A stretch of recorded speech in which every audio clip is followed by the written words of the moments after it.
J'étais partagée entre la tristesse du décès de ma sœur et la joie d'avoir rendu justice à ma sœur. J'ai fait condamner l'État, mais je connais toujours pas l'identité du policier. Quelque part, il y a un morceau de puzzle qui manque, mais je me dis que c'est pas grave. De toute façon, je suis croyante. Et je me dis que tôt ou tard, le karma va s'en charger.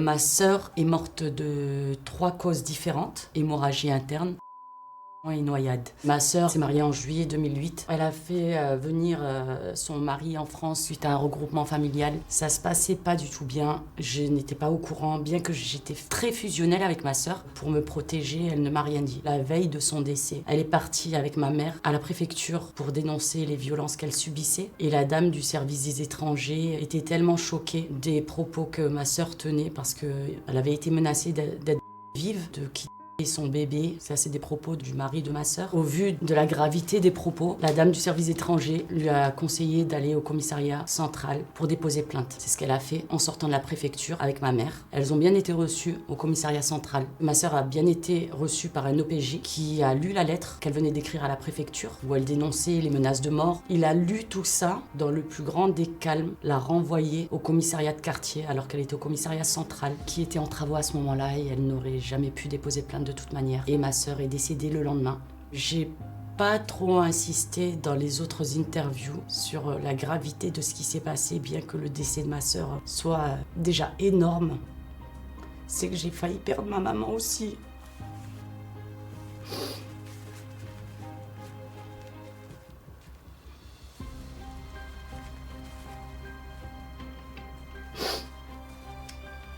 Parce que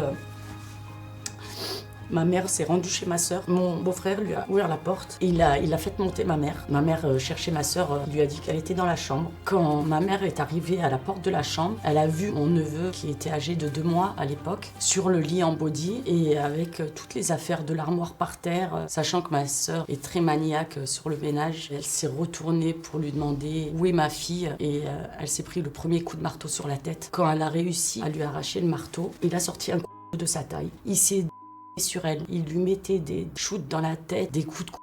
Je sais pas comment ma mère s'en est sortie. Même l'OPJ de la criminelle m'a dit que c'était un miracle que ma mère s'en soit sortie. Quand j'ai vu les photos présentées par le procureur, parce que j'ai demandé à voir l'album, il était pas trop d'accord. Il choisissait les photos que je pouvais regarder parce que c'était traumatisant. Ma mère criait tellement fort que les voisins sont venus s'amasser devant la porte. Ils essayaient de casser la porte. C'était une porte blindée avec 4 verrous qu'il avait pris la précaution de fermer derrière ma mère. Et quand ma mère a réussi à le pousser pour aller courir à la porte et ouvrir les 4 verrous en se faisant parce qu'il s'est relevé, il est parti là.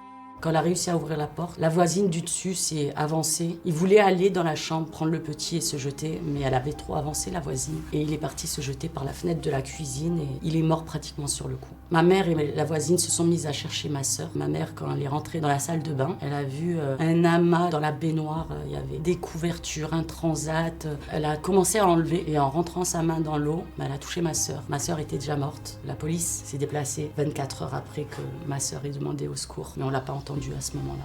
Quand j'ai appris le décès de ma sœur, en fait, je ne l'ai pas appris directement. L'ami de la famille m'a demandé des nouvelles de ma mère, de mon père, de ma sœur. Moi, je comprenais pas. Je lui disais, mais tata, t'as pas l'habitude de me poser ces questions, qu'est-ce qui se passe? Elle me disait, non, rien. J'ai insisté parce qu'elle n'avait pas l'habitude de me poser ces questions-là. J'ai bien insisté jusqu'à ce qu'elle me dise, parce qu'elle était voisine avec ma sœur. Elle m'a dit, il y a les pompiers en bas du bâtiment de ta sœur.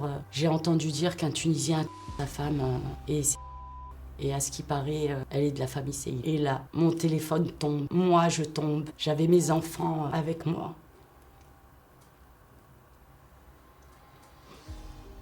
Je devais emmener les enfants manger dehors. C'était un samedi. J'avais mon fils de 18 mois et ma fille de 7 ans et mon ex-mari nous attendait en bas. Me voyant pas venir, il a sonné au parlophone et c'est ma fille qui lui a dit « Papa, monte, maman elle est par terre ».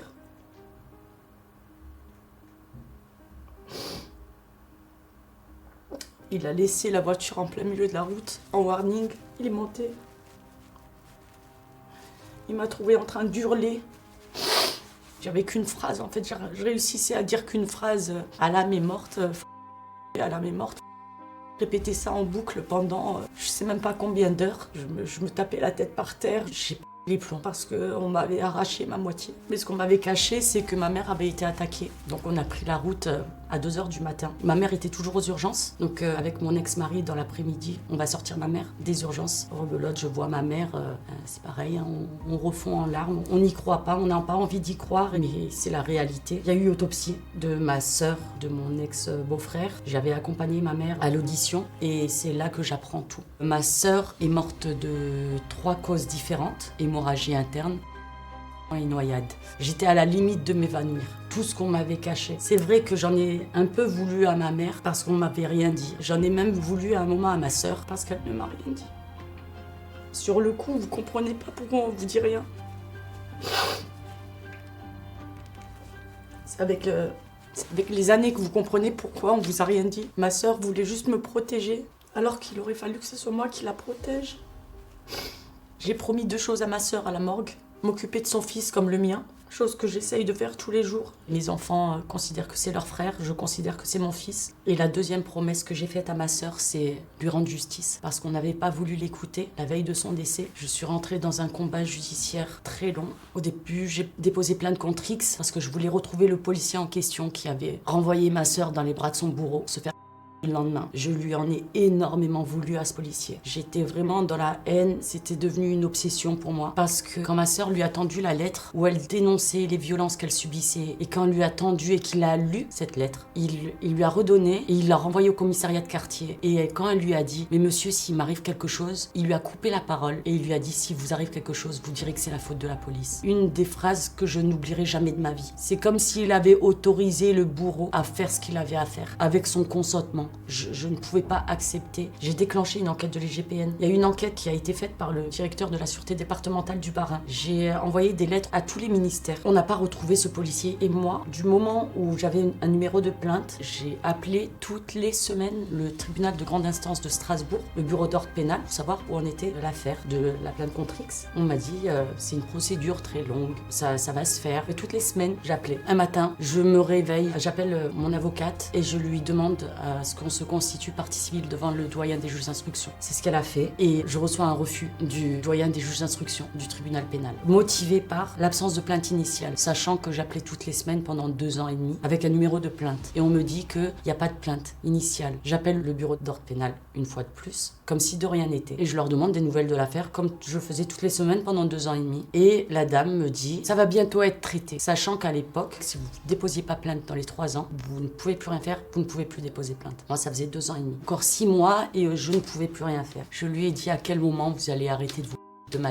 Elle m'a dit, je vous demande pardon. Je lui ai dit oui, parce que le doyen des juges d'instruction dit que cette plainte n'existe pas. Donc à moins que vous ayez une autre information à me donner, ce numéro de plainte n'existe pas. Ça fait 2 ans et demi que je vous appelle toutes les semaines. Ça fait 2 ans et demi que vous me rabâchez la même chose, que ça va être traité, qu'il faut être patient. Elle me met en attente et elle revient pour me dire, ah oui, effectivement, c'est une erreur de frappe. Je lui ai dit, en plus, vous continuez. Mais alors retenez bien mon nom, madame. Parce qu'un jour ou l'autre, vous entendrez parler de moi. Et j'ai raccroché. J'ai rappelé mon avocate et je lui ai dit, vous déposez plainte tout de suite, ou vous faites la constitution de partie civile. Et j'avais vraiment cette impression qu'on s'était moqué de la mémoire de ma sœur. Déjà de son vivant, on s'était moqué d'elle, on l'avait pas écoutée. Et en plus, même après sa mort, on ne respectait pas sa mémoire, chose qui ne passait pas. Donc un deuxième combat a commencé. J'avais réussi à vaincre un premier cancer, j'ai vaincu un deuxième cancer. En 2014, je suis reçue par le doyen des juges d'instruction du tribunal pénal de Strasbourg. Après notre entrevue, a statué sur une faute lourde de l'État, mais m'a dit qu'il n'était pas apte. Donc on est passé au tribunal administratif, qui très rapidement a dit c'est pas nous, c'est pas le tribunal administratif, donc on passe au tribunal civil, qui demande l'avis du procureur du tribunal pénal. Voilà, c'est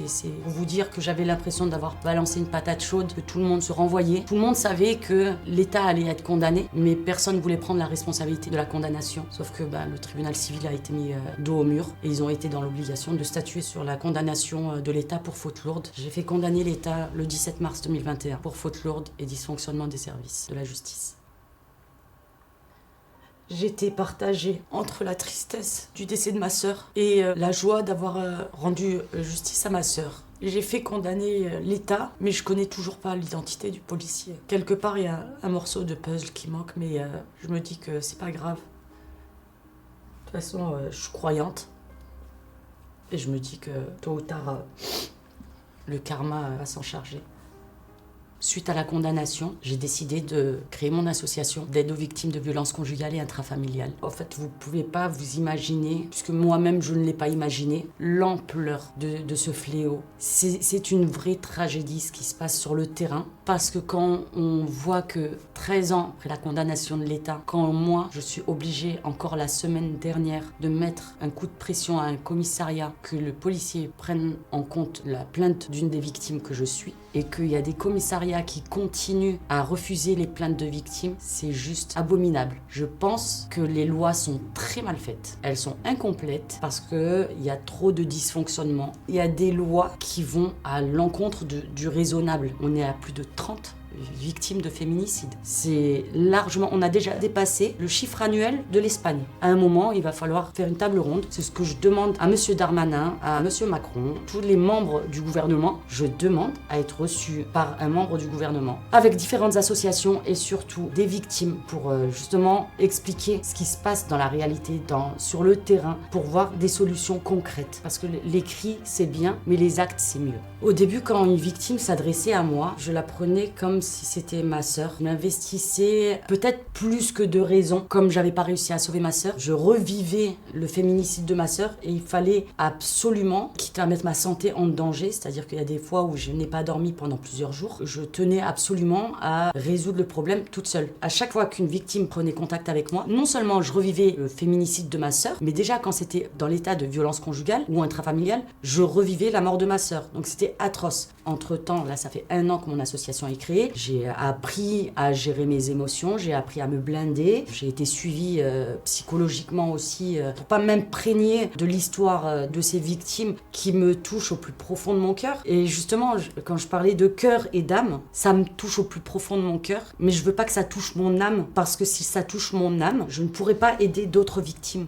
Là, au jour d'aujourd'hui, je suis beaucoup plus efficace depuis que j'ai compris que je ne pouvais pas tout faire toute seule, parce que je prenais chaque cas et pour moi c'était ma sœur qui se dupliquait en fait, et à un moment je ne pouvais plus, c'était plus supportable. Je revivais constamment le décès de ma sœur et j'ai failli. Heureusement que j'ai eu la conscience et que mes amis m'ont dit non, là stop, c'est pas tes sœurs. Oui, c'est des victimes, oui, tu vas les aider, mais ce ne sont pas tes sœurs. J'ai pris conscience que je mettais ma santé en danger et que au final, je n'étais peut-être pas aussi compétente que j'aurais pu l'être si j'avais eu ce détachement. Ça ne m'atteint plus sur ma santé. Et ça, je trouve que c'est une très belle amélioration parce que je suis beaucoup plus compétente maintenant qu'au début. Le premier conseil que je donnerais à une victime de violence conjugale, c'est de parler. Libérer la parole, ça peut vous sauver la vie. Si vous ne parlez pas, on ne peut pas deviner. Parce que vous avez cette capacité, et je parle en connaissance de cause parce que j'avais ma sœur avec qui j'étais fusionnelle, elle a réussi à me cacher la vérité. J'ai des personnes qui ont eu une prise de conscience quand elles en ont parlé à leur entourage et elles ont réussi à échapper à leur bourreau. Faites-vous aider, il y a des associations, il y a des psychologues, il y a vos amis, votre famille. Il faut dénoncer quand il y a un dysfonctionnement, mais il faut jamais baisser les bras. Et sachez que si vous êtes victime de violence, vous avez des associations qui peuvent vous aider. Parlez, ne restez pas cloîtrés dans votre silence. Il y a des personnes qui vous croient. Moi, je vous crois. Vous n'êtes pas seul. Et ça, je mets un point d'honneur à le dire.